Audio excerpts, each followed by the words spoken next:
वे मुनिराज धन्य हैं जो अपनी साधना के बल पर रिद्धियों को प्रकट कर लेते हैं। रिद्धियां वो होती हैं जो एक प्रकार से अतिशयकारी घटनाओं को दिखलाने वाली होती हैं, और सिद्धि वो होती है जहाँ कोई साधक लक्ष्य करके उसे पाने के लिए साधना करते रहता है। सिद्धियों में आकांक्षा होती है, रिद्धियों में कोई आकांक्षा नहीं होती है। विद्याधर आदि होते हैं, मंत्र के प्रयोग से कुछ सिद्धि करने वाले लोग होते हैं। एकाग्र मना होकर के कुछ दिन कुछ वर्षों का संकल्प लेकर मंत्र जाप करने बैठ जाते हैं, और उस जाप के माध्यम से, एकाग्रता के माध्यम से, थोड़े बहुत त्याग के माध्यम से वो विशेष सिद्धि को प्राप्त भी कर लेते हैं। जैसे रावण ने विद्याएं सिद्ध की थी, बहुरूपनी विद्याएं। शस्त्रों को पाने के लिए उसने विद्या सिद्ध की थी, पर जहाँ सिद्धि की साधना की जाती है, लौकिक सिद्धि की, वहाँ उद्देश्य भोगोपभोग की सामग्री को पाना, उद्देश्य किसी को वश कर लेना, उद्देश्य किसी का नुकसान कर देना, किसी को नष्ट कर देना। सिद्धियों में कषाय का भाव होता है, लोभ का भाव होता है, अहंकार का भाव होता है, अथवा हिंसादि क्रूर परिणाम का भाव होता है। प्रदर्शन का भी भाव होता है, ताकि चमत्कार दिखा करके दुनिया को अपनी ओर अट्रैक्ट किया जाए, प्रदर्शन दिखा करके अपना नाम ऊंचा उठाया जाए। जहाँ ख्याति पूजा लाभ की भावना होती है, वह भी उद्देश्य हो जाता है। लेकिन रिद्धियां जो होती हैं वो सिर्फ मुनिराज को प्रकट होती है। सिद्धियां तो कोई भी कर सकता है। सिद्धि को सिद्ध करने के लिए यह भी आवश्यक नहीं होता है कि आप जैन ही हो, सम्यक दर्शन ही हो। कोई मिथ्या दृष्टि जीव भी कई प्रकार की विद्याओं को सिद्ध कर लेता है। आपने सुना होगा, कुछ तांत्रिक होते हैं, मांत्रिक होते हैं, वो अपनी आजीविका चलाने के लिए, किसी पर प्रभाव डालने के लिए, किसी को वश करने के लिए, सम्मोहन करने के लिए कई प्रकार की साधना करते हैं। शमशान घाट में जाकर के, वन के एकांत क्षेत्र में जाकर के, पर्वत पे, नदी किनारे जाकर के, कुछ तिथि विशेष को, अमावस पूर्णिमा को बैठ कर के वो संकल्पित होकर के साधना कर लेते हैं। वो साधना में एकाग्रता तो होती है, और उस एकाग्रता के माध्यम से कुछ अतिशय वाली घटनाएं जिससे घटती हैं, ऐसी सिद्धियां वे सिद्ध भी कर जाते हैं। पर कहा जाता है जो सिद्धियों के चक्कर में लगा रहता है उसका कभी कल्याण नहीं होता, उसका मरण अवश्य बिगड़ता ही है। क्योंकि सिद्धियों में हिंसा का भाव, कषाय का भाव, किसी को बांधने का भाव, किसी को प्रताड़ित करने का भाव, किसी को रोकने का भाव, पीड़ा देने का भाव है। मंत्र के माध्यम से किसी को बांध रहा है वो, तो वहाँ एक प्रकार से बंधन ही तो हो गया है, कैदी तो हो गई है, जेल ही तो हो गई है। जैसे जेल में किसी अपराधी को रोक दिया जाता है, बांध दिया जाता है, अंदर ही अंदर उसे पीड़ा होती है। किसी पंछी को पिंजरे में कैद किया जाए, वो तड़पता है आज़ाद होने के लिए। तो कुछ होते हैं पिंजरे, उसमें कैद किए जाते हैं, कुछ ऐसी शक्तियाँ होती हैं जो मंत्र के माध्यम से दूसरों को एक प्रकार से बांधने वाली क्रिया होती है। तो जहाँ भी बंधन होता है वह हिंसा होती है, वहाँ द्वेष का भाव होता है, राग का भाव होता है। अथवा जो मंत्र सिद्धि की जाती है वहाँ लोभ का भाव होता है, लोभ के माध्यम से कुछ अपना स्वार्थ सिद्ध करना होता है। तो जहाँ जहाँ लोभ अथवा क्रोध आदि कषाय निमित्त रूप होती है, तो नियम से वह किसी न किसी जीव को प्रताड़ित करती ही हैं। तो इस राग और द्वेष के साथ की जाने वाली साधना और वह सिद्धि कर्म बंध का कारण होती है। इसलिए उन साधकों का मरण अच्छा नहीं होता है। जितने भी तांत्रिक आदि होते हैं ना, और जो व्यक्ति सही मार्ग को अपना करके भी, मोक्ष मार्ग को अपना करके भी, व्रत आदि को लेकर के भी, दीक्षा आदि को लेकर के भी इस सिद्धि के चक्कर में पड़ जाता है, मंत्र आदि की सिद्धि, ज्योतिष आदि के चक्कर में, तंत्र आदि के चक्कर में, तो नियम से उस साधक की साधना भी बिगड़ जाती है और उसकी संलेखना कभी नहीं होती, उसका मरण कभी समीचीन नहीं होता है। हाँ, क्योंकि सिद्धि में उस मंत्र के माध्यम से उस शक्ति विशेष को बांधना पड़ता है, वहाँ स्वामित्व का भाव आ जाता है और उसे एक प्रकार से दास बना दिया जाता है, नौकर बना दिया जाता है। हाँ, वो दैवी शक्ति होती है पर मंत्र के माध्यम से वो भी बंध जाती है, तो वो उतने समय तक पीड़ित रहती है। तो वो साधक यदि मुनि भी है तो परिग्रही हो जाता है, मिथ्या दृष्टि हो जाता है नियम से। आगम में तो ये भी वर्णन आता है, कोई मुनि महाराज 11 अंग का अध्ययन कर ले, 9 पूर्व का भी अच्छे से अध्ययन कर ले, 10वें पूर्व में भी प्रवेश जब करता है तो उस समय 1200 विद्याएं आकर के खड़ी हो जाती हैं और उनसे कहती हैं, आप हमारे स्वामी हैं, हमें स्वीकार कीजिए। और वे मुनिराज उन विद्याओं को 500 महाविद्या, 700 लघु विद्याओं, प्रसेन, अंगुश प्रसेन आदि विद्याएं जो होती हैं उन्हें स्वीकार कर लेते हैं। तो उसी क्षण से वे मिथ्या दृष्टि हो जाते हैं और उसी क्षण से उनकी सारी जीवन भर की साधना व्यर्थ हो जाती है। तो ये सिद्धियां बड़ी प्रलोभन वाली होती हैं, नाम के लिए, ख्याति के लिए प्रयोग में लाने वाली होती है, चमत्कार को दिखाने के लिए होती है, पर इनसे पता नहीं होता है। पर एक सिद्धि होती है जो लौकिक सिद्धि नहीं होती है, वह आत्मिक सिद्धि होती है, वह सही सिद्धि मानी जाती है। सिद्धि स्वात्मोपलब्धि, जहाँ स्व आत्मा की उपलब्धि हो जाती है वह सही सिद्धि मानी जाती है। वो पारलौकिक सिद्धि को दिलाने वाली होती है, सिद्ध अवस्था तक पहुँचाने वाली होती है। तो जो मुनि महाराज होते हैं, व्रती होते हैं, तप त्याग करते हैं, तपस्या करते हैं, तो उनका उद्देश्य ये लौकिक सिद्धि नहीं, नाम के पीछे वाली नहीं।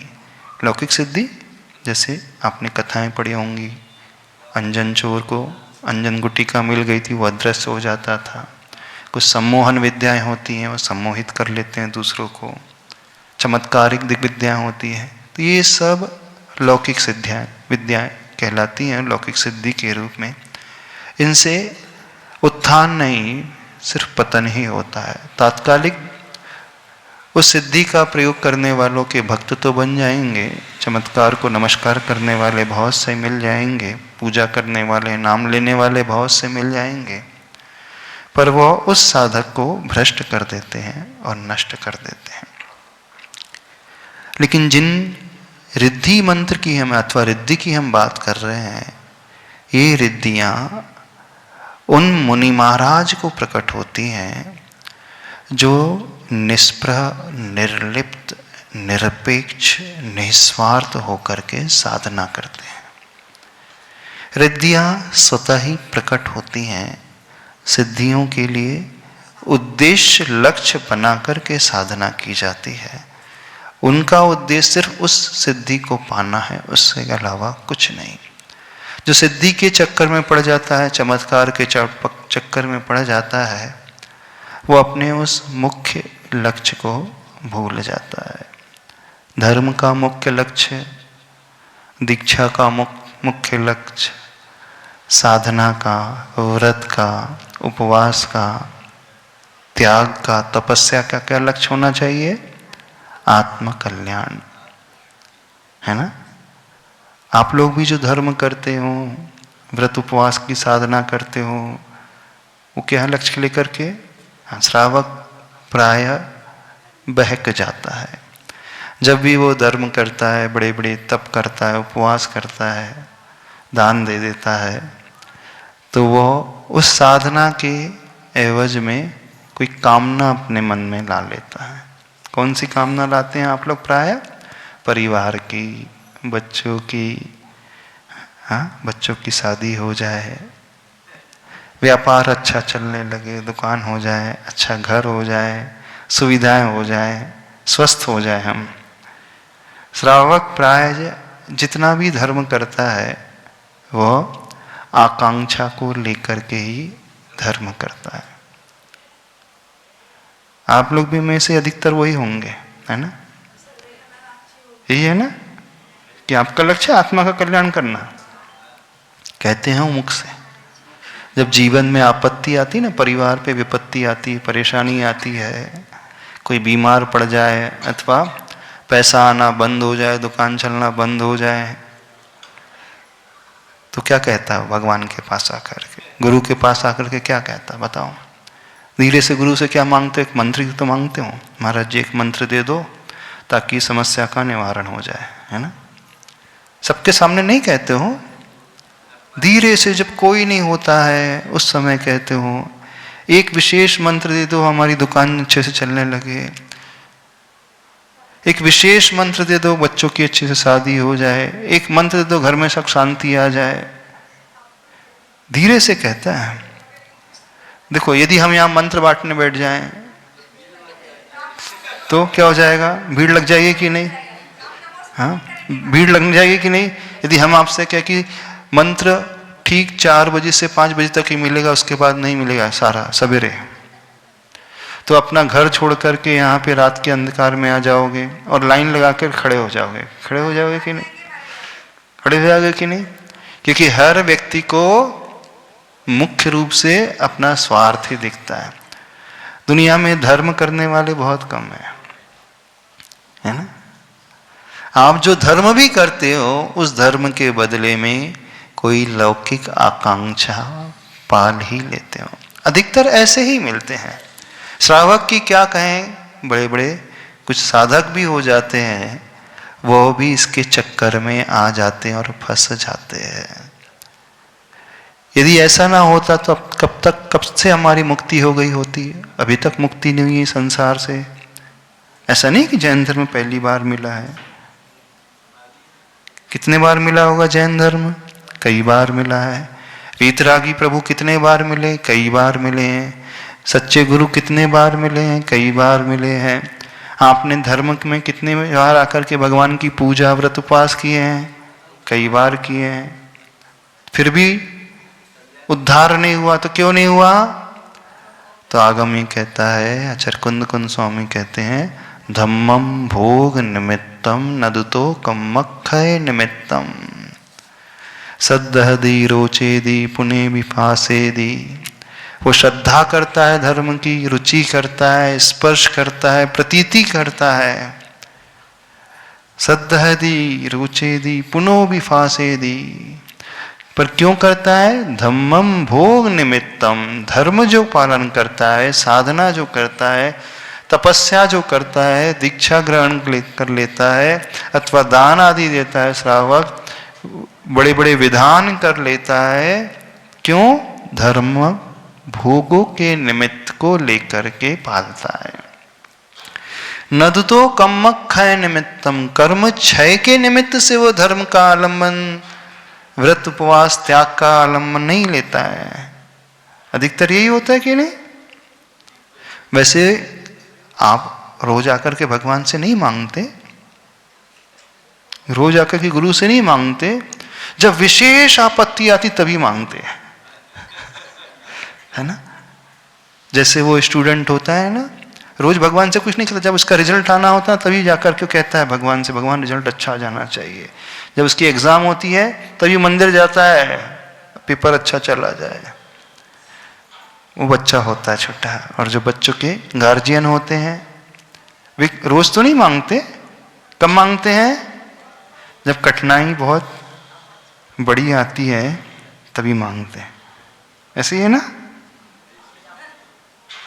क्या सही सही कह रहे हैं ना?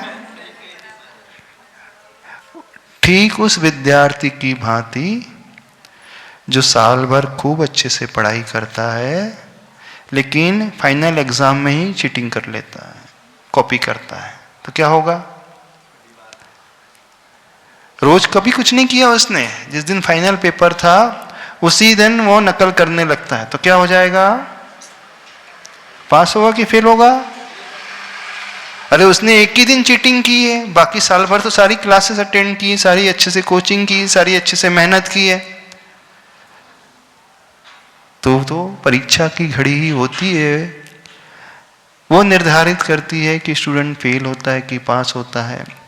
तो जब जीवन में आपत्ति आती है, समझना वो हमारी परीक्षा की घड़ी है। उन आपत्ति के क्षणों में हम आकांक्षा रखते हुए धर्म करते हैं कि निकांक्षित भाव से धर्म करते हैं। बस वह निर्धारित करता है हम पास हो रहे हैं कि फेल हो रहे हैं। तो कुछ लोग होते हैं उन कठिनाई के दौर में आकर के धर्म के बदले में कुछ मांग लेते हैं, लेकिन कुछ लोग होते हैं चमत्कार का प्रभाव दिखाने के लिए, लोगों को इम्प्रेस करने के लिए, अपना नाम अपनी ख्याति पूजा के लिए ये सिद्धियों के चक्कर में पड़ जाते हैं। तो सिद्धि के चक्कर में नहीं पड़ना, लौकिक सिद्धि के। किस लिए धर्म करना, किस लिए साधना करना? तो कर्म की निर्जरा के लिए। आप में से कितने कर्म निर्जरा के लिए धर्म करते हैं? करते हो? कहाँ कर्म ही नहीं दिखते, तो फिर कर्म की निर्जरा कहाँ से होगी? दुनिया को तो जो दिखता है बस उसे ही वो मानता है, उसके अलावा किसी को मानता है? अधिकांश लोग ऐसे ही होते हैं। इसीलिए तो वह अपने धर्म को एक प्रकार से, अपनी साधना को बेच देते हैं। यानी जो सिद्धियों के चक्कर में पड़ता है वो वर्षों की साधना को सिर्फ उस सिद्धि के लिए बेच देता है।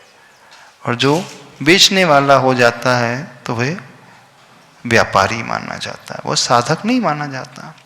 नो डाउट उसने बहुत एकाग्र होकर के साधना की, जैसे रावण ने बहुत एकाग्र मना से साधना की।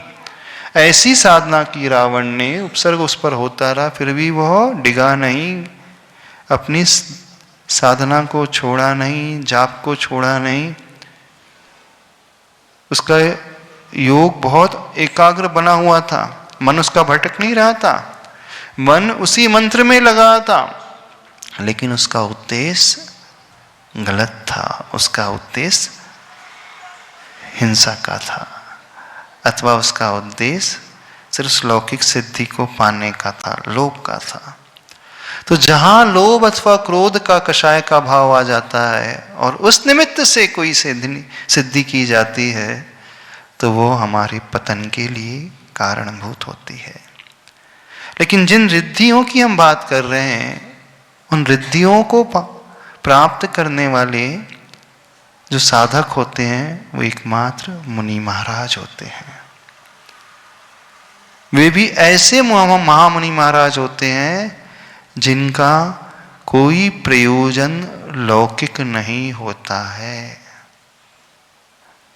वो नाम ख्याति पूजा के लिए साधना नहीं करते हैं।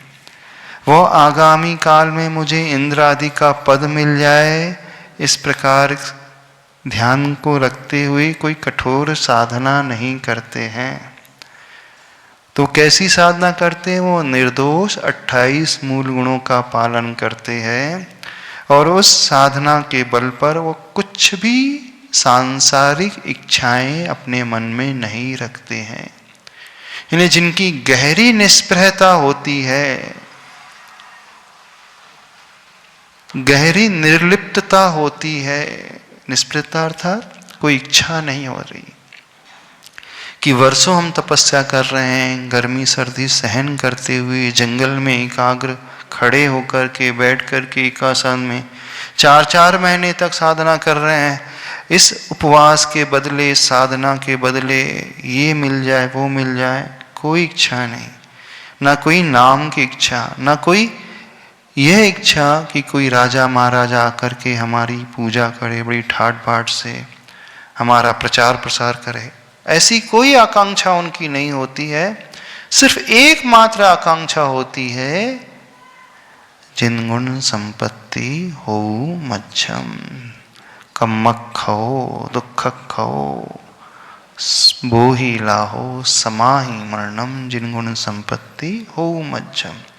अर्थात जो सिर्फ कर्म क्षय के लिए साधना करने वाले होते हैं, जिनकी दृष्टि हमेशा आत्मा की ओर होती है, शरीर पर भयंकर भी उपसर्ग क्यों ना होते रहे, परिचय कठोर से कठोर भी क्यों ना आते रहे, सिंह आदि भी उपसर्ग करते रहे, बारिश भी आते रहे, ठंडी भी हवा भी चलते रहे, जंगल में भीषण आवाज आ रही है उससे कभी नहीं घबराते, और शरीर पे कुछ हो रहा है तो उनकी दृष्टि शरीर की ओर नहीं जाती, उनकी दृष्टि आत्मा की ओर लगी रहती है। तो ऐसे महामुनिराज रिद्धि संपन्न होते हैं, उन्हें कई प्रकार की रिद्धियां प्रकट हो जाती हैं और वे मुनिराज भावलिंगी संत होते हैं। और द्रव्यलिंगी संत कौन से होते हैं? जो आत्मा की ओर दृष्टि न रखते हुए शरीर के लिए अथवा भोगोभोग की सामग्री के लिए अथवा अपने नाम और प्रसिद्धि के लिए, पद प्रतिष्ठा के लिए जो साधना कर रहे हैं, वे द्रव्यलिंगी माने जाते हैं। द्रव्यलिंगी का अर्थ है साधना तो वो निर्दोष कर रहे हैं, 28 मूल गुण का पालन बिल्कुल अच्छे से कर रहे हैं, प्रतिदिन अपने 6 आवश्यक का पालन यथा समय करते हैं, पर उनका पर्पस क्या होता है? पर्पस आत्म कल्याण का नहीं होता है, उनका पर्पस शरीर की सुख सुविधाएं अथवा नाम आदि के लिए होता है, अथवा धर्म जो है भोगों के लिए होता है। तो जो भोग के लिए साधना की जाती है, नाम के लिए की जाती है, शरीर के सुख के लिए की जाती है, तो वह द्रव्यलिंगी साधक कहलाते हैं। तो ऐसी साधना इस संसारी जीव ने भव भव में कई बार की है, और ऐसा ही धर्म श्रावकों ने भी कई बार किया है, कई बार किया। क्योंकि हमें जितने भी श्रावक मिलते हैं, जब हम उनसे धीरे से पूछते, सही सही बताओ, आप 10 लक्षण धर्म कर रहे हो, आप भक्तामर के उपवास कर रहे हो, 64 रिद्धि के उपवास कर रहे हो, इसका उद्देश्य क्या है? बोले देखो महाराज जी, अभी आत्मा तो दिखती है नहीं, और इस पंचम काल में मुक्ति तो होना नहीं है। अभी तो क्या है, परिवार में थोड़ी सी कठिनाइयाँ आ रही, परेशानी आ रही है, मैं बड़ा फंसा हुआ हूँ। अभी तो सोच रहा हूँ उन परेशानियों से मुझे मुक्ति मिल जाए, इतना ही पर्याप्त है, फिर अगले भाव में देख लूंगा जो भी होगा। जब चौथे काल में जन्म लूंगा ना, तो उस समय मैं देख लूंगा। अभी तो ये बच्चों की बहुत समस्या, क्या करें, पत्नी की समस्या, पति की समस्या, व्यापार की समस्या, उन्हीं से मैं ऊपर नहीं उठ पा रहा हूं, उसी का टेंशन इतना बना रहता है। पहले उससे तो मैं मुक्त हो जाऊं, फिर बाद में मैं आत्मा कल्याण की बात करूंगा, बाद में सोचूंगा आत्मा की। अभी जो शरीर मिला है उसी में इतने रोग हैं, इतनी बीमारियां हो रही हैं, तो उससे तो मैं सुधार लूं पहले, धीरे से वो कहता है। और आप में से भी ऐसे बहुत सारे मिल जाएंगे धीरे से कहने वाले, है ना। बोले देखो आत्मा दिखती तो है नहीं, अब जो है सो ठीक है, शास्त्रों में लिखा है तो मान लेते हैं, आप लोग कहते हैं तो हम स्वीकार लेते हैं, लेकिन अभी तो फिलहाल इतना ही है, इस भाव में इतना ही, फिर कभी देख लेंगे अगले भाव में। कुछ लोग ऐसा कह देते हैं, कुछ लोग सिर्फ सोचते हैं और कहते नहीं, बस इतना ही अंतर है। और कुछ लोग ऐसा कहेंगे भी नहीं, पर वो बोलेंगे अभी तो फिलहाल तो ये समस्या है, फिर बाद में देखेंगे जैसा भी होगा। अगले भाव का भी नहीं कहेंगे, बाद में देख लेंगे, अभी ये हम एक ये निपटा लें, फिर देखा जाएगा। कौन कहता है? जब उसके परिवार पे, उसके जीवन पे, उसके रोग आदि को लेकर के समस्या आती है, अथवा बच्चों को लेकर, संबंधों को लेकर के आती है, तो उसको इतना ज्यादा टेंशन हो जाता है, इतना तनावग्रस्त रहता है, बोले इससे पहले मुझे मुक्ति पाना है, और जब इससे मुक्त होऊंगा तभी तो मेरा धर्म में अच्छे से मन लगेगा, तब मैं वो समता की बात कर पाऊंगा, तब आत्मकल्याण की बात कर पाऊंगा। फिलहाल अभी ये काम करना। आप में से ऐसे होंगे ना 90% कि 99% होंगे। हमने दुखती रख पे हाथ रख दिया लगता, जो नहीं कहना था वो कह दिया। तो देखो, पहले हम ये समझे, हमें सिद्धि के चक्कर में नहीं पड़ना है। हाँ, सिद्धि कुछ वो भी हो जाती जो मंत्र वाली सिद्धियां हो जाती, जैसे चौथे काल में हुआ करती थी, तंत्र वाली हो जाती है। और कुछ सिद्धि ऐसी हो जाती है जहां वर्तमान में ही आपको पैसे का लाभ हो जाता है, व्यापार चलने लगता है, अथवा आपकी बीमारी ठीक हो जाती है। तो यही आज के जमाने की सिद्धि है। जो आप सोच रहे थे वो काम भगवान के दर्शन पूजन से हो जाता है। वर्षों से केस अटका हुआ था, क्लियर ही नहीं हो रहा था, हमारे फेवर में आ ही नहीं रहा था। हाँ, भगवान 64 रिद्धि के उपवास कर रहा हूं, फिलहाल वो केस निपट जाए। यही सिद्धि वर्तमान की है आपकी, और कोई सिद्धि नहीं है। तो इसी के चक्कर में उलझे हैं। तो देखना हमें क्या करना है, हमें इन सिद्धियों से ऊपर उठ करके उस साधना को करना है। लेकिन यह साधना वही कर सकता है जिसकी गहरी श्रद्धा होती है धर्म पर, प्रभु पर, आत्मा पर, उस मार्ग पर।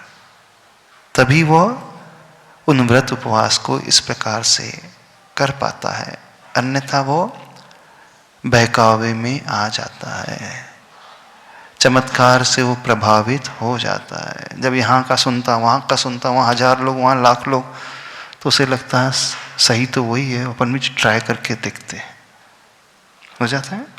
यानी जहाँ श्रद्धा डावाडोल होने लगती है, व्यक्ति आत्मा को गौण करके उस बाहरी चकाचौंध से प्रभावित हो जाता है, और इसमें अच्छे अच्छे आ जाते हैं।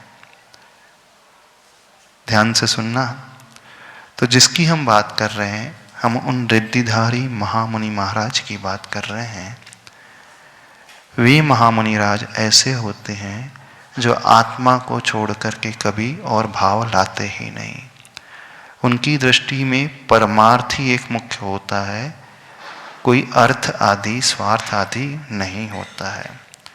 तो जो ऐसी निष्प्रहता से अपने प्रत्येक आवश्यक का पालन करते हैं, 28 मूल गुण का पालन करते हैं, कोई लौकिक आकांक्षा नहीं रखते हैं, सिर्फ वही आकांक्षा कि मुझे तो कर्मों का क्षय करना है, ऐसी साधना करने वाले कुछ विशेष मुनि महाराज को ही ऐसी रिद्धियां प्रकट होती हैं।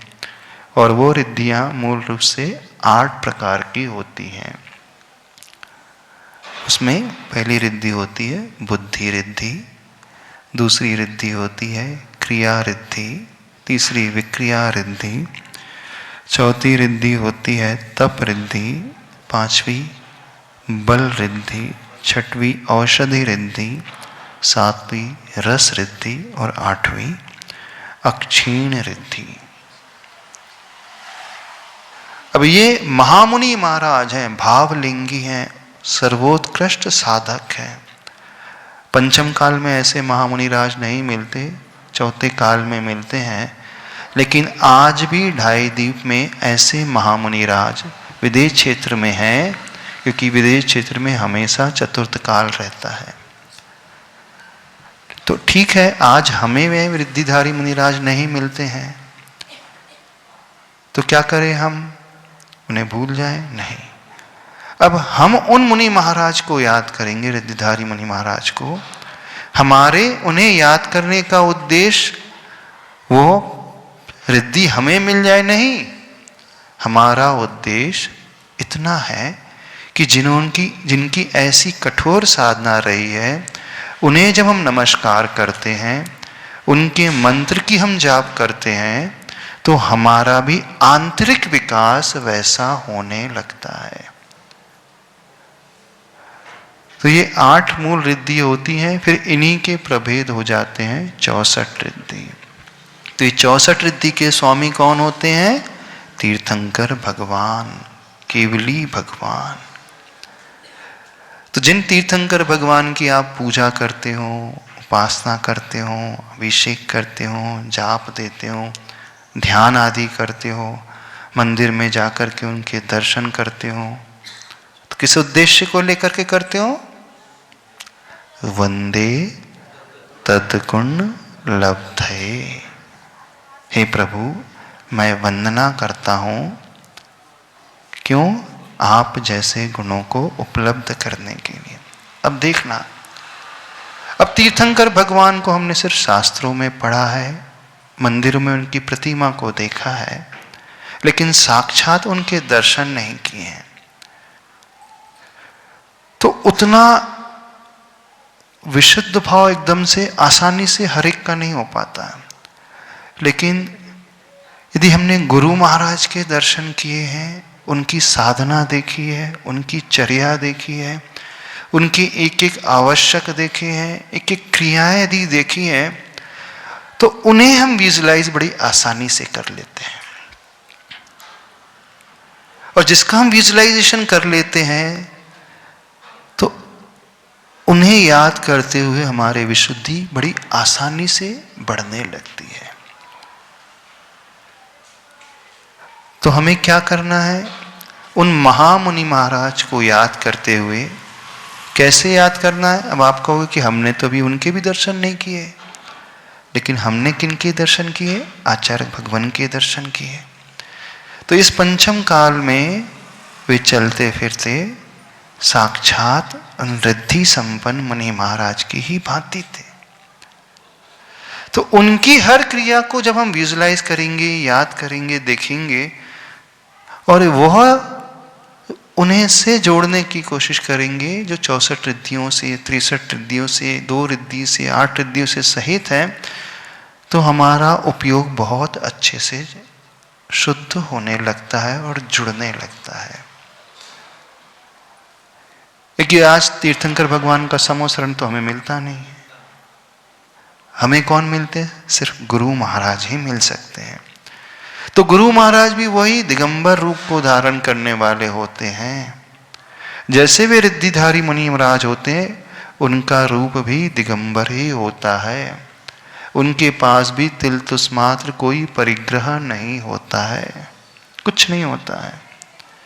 तो बस वैसी ही प्रतिकृति इन दिगंबर साधुओं की होती है, आचार्य भगवान की होती है। तो ये रिद्धिधारी महामुनिराज बहुत महान शक्तिशाली होते हैं। अब ऐसे महामुनिराज का ध्यान करने के लिए, उनकी जाप करने के लिए आज वर्तमान में मुनि महाराज हम लोगों के लिए भी कहा जाता है। और यह वर्णन हम नहीं कर रहे, इनका वर्णन साक्षात गौतम स्वामी गणधर देव ने किया है। आज वर्तमान के आचार्यों ने नहीं लिखा है। भगवान महावीर स्वामी की दिव्य ध्वनि को सुनकर के जिन गौतम गणधर देव ने दिवाली के दिन केवल ज्ञान संध्या काल में पाया, जिन गौतम गणधर ने तीर्थंकर भगवान की दिव्य ध्वनि को स्वयं झेला और उसके अर्थ को समझकर हम तक पहुंचाया, तो परमोपकारी हमारे लिए महावीर भगवान से भी अधिक उपकारी कौन है? गुरु, गौतम गुरु। क्योंकि वो कैसे हैं?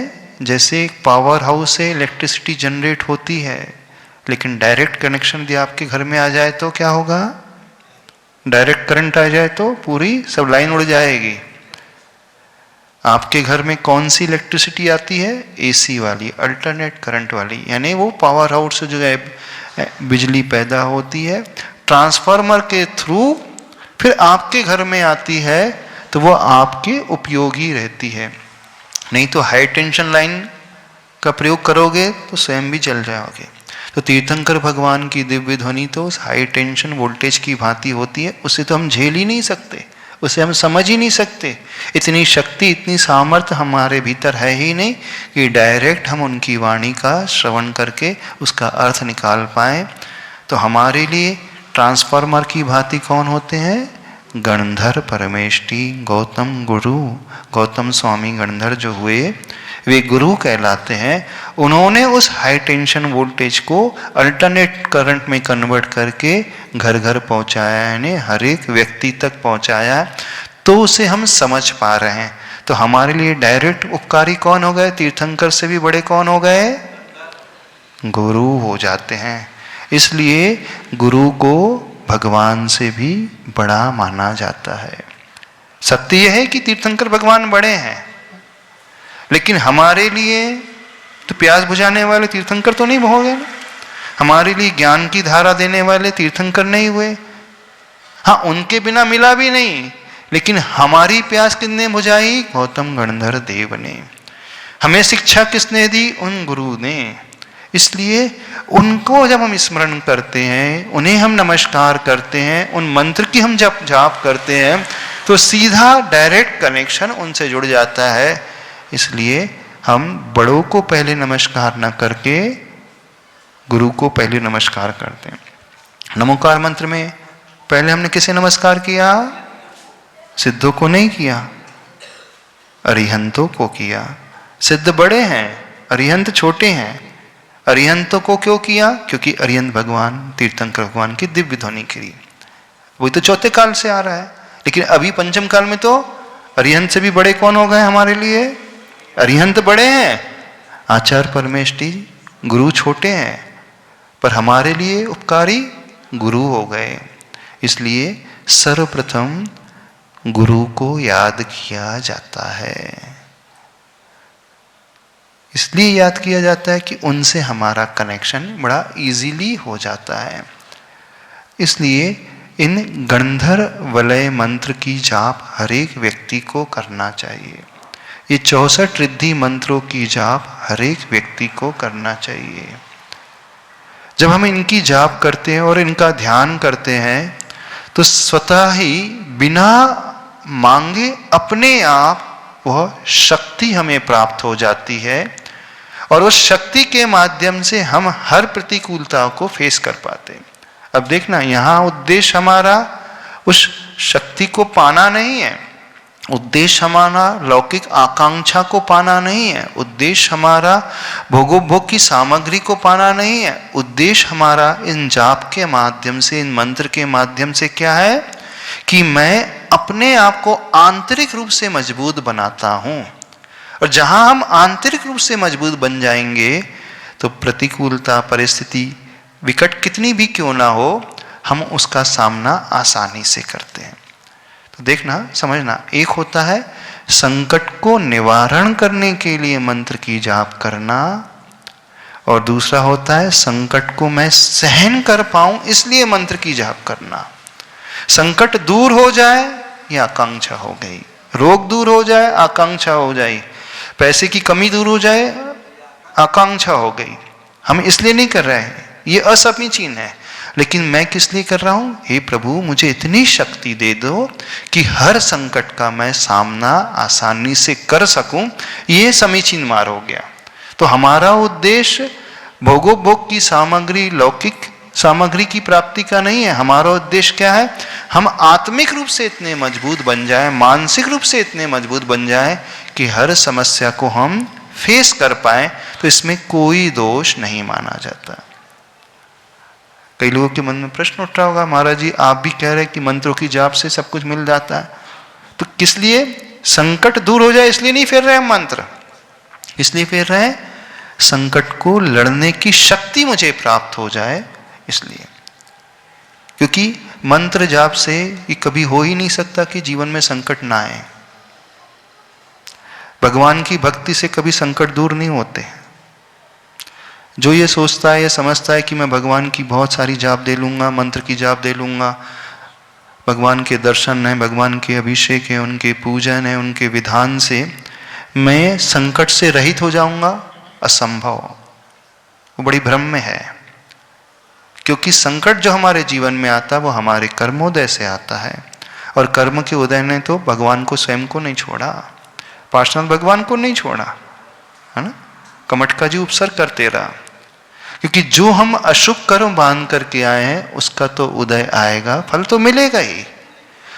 चाहे हम भगवान की कितनी भी भक्ति कर ले और हम ये धारणा बना लें कि मेरी भक्ति से, मेरी साधना से, मेरे व्रत उपवास से, मेरे त्याग से, मेरे दान से मेरे सारे के सारे अशुभ कर्म उदय को ही प्राप्त नहीं होंगे, असंभव। तो फिर भगवान की जाप क्यों करना, भगवान की मंत्र की शक्ति की आराधना क्यों करना? आराधना इसलिए नहीं कि मेरे कर्म बदल जाए, आराधना इसलिए कि हे प्रभु मुझे इतना सक्षम बना देना कि हर अशुभ कर्म का सामना मैं बड़े शांति से कर पाऊं। दोनों में बहुत अंतर है। प्राय गलती क्या होती है, हर श्रावक, हर व्यक्ति, हर भक्त क्या करता है, जब भी वह भगवान की भक्ति करता है, धर्म करता है, तपस्या करता है, दीक्षा लेकर के आराधना करता है, तो भगवान से ये मांग बैठता है कि भगवान मेरे जीवन के सारे संकट दूर हो जाएं। आपने असंभव मांग भगवान के सामने रख दी, हो ही नहीं सकता, किसी के साथ ना हुआ है ना हो पाएगा। तो फिर क्यों करना मंत्र जाप?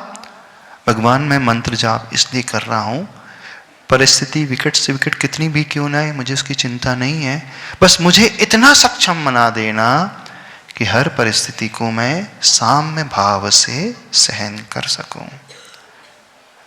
दो तरीके होते हैं परिस्थितियों से ऊपर उठने के, या तो परिस्थिति ही समाप्त कर दो अथवा हम अपने आप को इतना बड़ा बना लें। अपने आप को बड़े करने के दो तरीके, या तो सामने वाले की लाइन मिटा दो, अपनी लाइन बहुत बड़ी खींच दो। तो जो छोटी लाइन है वो कर्म की लाइन है, वो नहीं मिट सकती, वो तो एज इट इज आएगी, हृदय में आएगी, वो नहीं टल सकती। जब हम भक्ति करते, मंत्र जाप करते, तो हम क्या करते हैं, हम अपनी साधना से अपनी शक्ति की लाइन बढ़ा देते हैं। जब लाइन हमारी बढ़ जाती है तो कर्मों की लाइन वो अपने आप छोटी हो जाती है। यानी वो विकट परिस्थिति तो एज इट इज थी, वो नहीं बदली, लेकिन जब हम पावरफुल हो गए, हमारे पास इतने अस्त्र शस्त्र आ गए, तो शत्रु पक्ष जो है भले ही पावरफुल पहले था, वो अब ज्यादा हमारा कुछ बिगाड़ नहीं कर पाएगा, क्योंकि पहले परिस्थिति में अस्त्र शस्त्र उतने ही थे, हमारे पास अस्त्र शस्त्र कम थे, स्थिति विकट थी। अब हमने क्या किया, अपने अस्त्र शस्त्र को बढ़ा दिया है, यानी अपनी क्षमता का विकास कर दिया है। तो इन मंत्रों की जाप, इन मंत्रों की आराधना क्यों करना? अपनी क्षमता का विकास करने के लिए। संकट टल जाए इसलिए नहीं, मैं हर संकट का सामना बड़े मजबूती से कर पाऊँ इसलिए। फिर वो संकट शारीरिक हो, वो संकट जो है आर्थिक हो, वो संकट पारिवारिक हो, वो संकट मेरे ज्ञान को लेकर के हो, वो संकट तप को लेकर के हो, वो संकट बल को लेकर के हो, वो संकट चाहे कोई भी क्यों ना हो। तो कैसे फर्क पड़ता है? इसलिए फर्क पड़ता है कि इन रिद्धि संपन्न मुनिराज को जब हम याद करते हैं, जाप देते हैं, तो डायरेक्ट कनेक्शन हमारा उनसे जुड़ता है, फिर वो ऊर्जा का प्रवाह हम तक आने लगता है, फिर वो हमें आंतरिक रूप से मजबूत बनाता है। ठीक है, इतने ही रखें। अब कल से एक एक रिद्धि मंत्र उन्होंने कैसे पाया, उस एक एक रिद्धियों को उन्होंने कैसे पाया महामुनि राज ने, उसे समझकर फिर हम कैसे मंत्र का ध्यान जाप करें ताकि हमारे लिए लाभ प्राप्त हो, आगे देख लेंगे। देवादिदेव खजाराट श्री महावीर भगवान की जय हो। परम